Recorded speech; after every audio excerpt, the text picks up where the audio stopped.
माँ, अच्छी तरह सुन लो। मैंने लड़का चुन लिया है और उसी से शादी करूंगी। आज समय बदल गया है। तुम्हारे पसंद किए हुए लड़के से मैं शादी नहीं कर सकती। सीमा, तू पागल हो गई है। सारे संस्कार भूल गई है। तुम एक विवाहित पुरुष से शादी करोगी? मैंने जो लड़का चुना है उसमें क्या खोट है? उससे एक बार मिल तो ले। माँ, मैं विजय से प्यार करती हूँ। उसे 1 साल से जानती हूँ। उसकी पसंद नापसंद से मैं वाकिफ हूँ और सबसे बड़ी बात, हम लोग एक दूसरे से बहुत प्यार करते हैं। सीमा सारी बातें एक ही सांस में कहकर चुप हो गई। अरे मूर्ख नादान लड़की, वह लड़का तुझसे पहले भी तो किसी से प्यार करता था। किसी और के कारण वह तुझे भी छोड़ सकता है। नहीं माँ, वह अपनी पत्नी से प्यार नहीं करता। उसकी पत्नी उस पर थोपी गई थी।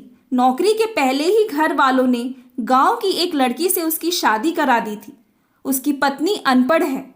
सीमा, जब उसकी शादी हुई थी तो वह एक बालक तो था नहीं, और अगर वह अपनी पत्नी को पसंद नहीं करता तो एक बच्चे का बाप कैसे बन गया? माँ, तुम क्या बेकार की बातें कर रही हो? मैं उसे पसंद करती हूँ और उसी से विवाह करूँगी। आंखों में आंसू लिए मालती कुछ कहना चाहती थी कि सीमा के पिता ने उसे चुप कराते हुए कहा, चुप हो जाओ सीमा की माँ। इसके सर पर प्यार का भूत सवार है। यह किसी की नहीं सुनेगी। सीमा अपने कमरे में चली गई और मोबाइल पर नंबर घुमाने लगी।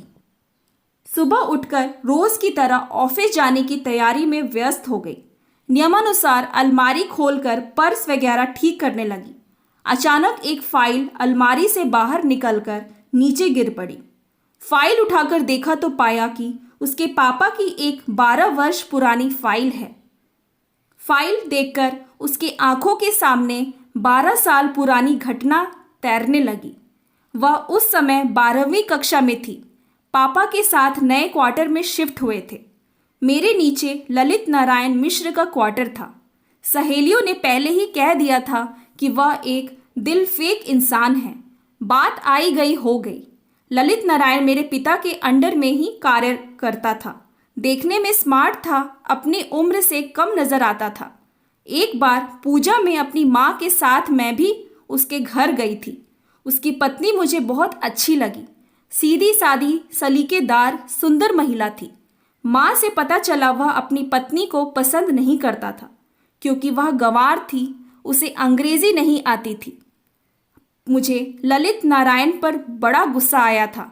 उसकी पत्नी ने बताया कि ललित उसे गांव भेज देना चाहते हैं, पर अपने बेटे के लिए वह यहाँ पड़ी थी। अचानक एक दिन सुनने में आया कि ललित नारायण ने कॉलोनी की एक लड़की के साथ भागकर शादी कर लिया है। उसकी पत्नी बेटे के साथ गांव चली गई थी। पत्नी ने केस कर दिया था। ऑफिस से एक फाइल निरीक्षण के लिए मेरे पापा के पास आई थी। सहेलियों के कहने पर और कुछ खुद की उत्सुकता के लिए मैं पापा की फाइल चेक कर रही थी, यह देखने के लिए कि ललित नारायण पर क्या कार्रवाई की जाएगी। फाइल देखते हुए मुझे पापा ने देख लिया था और खूब डांटा था। 1 महीने बाद यह खबर मिली कि सदमा लगने से उसकी पत्नी की मृत्यु हो गई थी। मुझे ललित नारायण पर बहुत गुस्सा आया था। यही वह फोटोकॉपी की फाइल थी। मेरी आंखें खुल चुकी थी। मैं समझ गई पापा ने जानबूझकर यह फाइल यहाँ रखी थी। मेरे कारण एक दूसरा ललित अपनी निर्दोष पत्नी को छोड़ने के लिए तैयार था। मैं एक बड़ी भूल करने जा रही थी। शाम को मैंने माँ से कहा, माँ, तुम लड़के से कब मिला रही हो? माँ अवाक थी। पापा मुस्कुरा रहे थे। मैंने एक घर को टूटने से बचा लिया। Thanks for watching. Please like and subscribe my channel.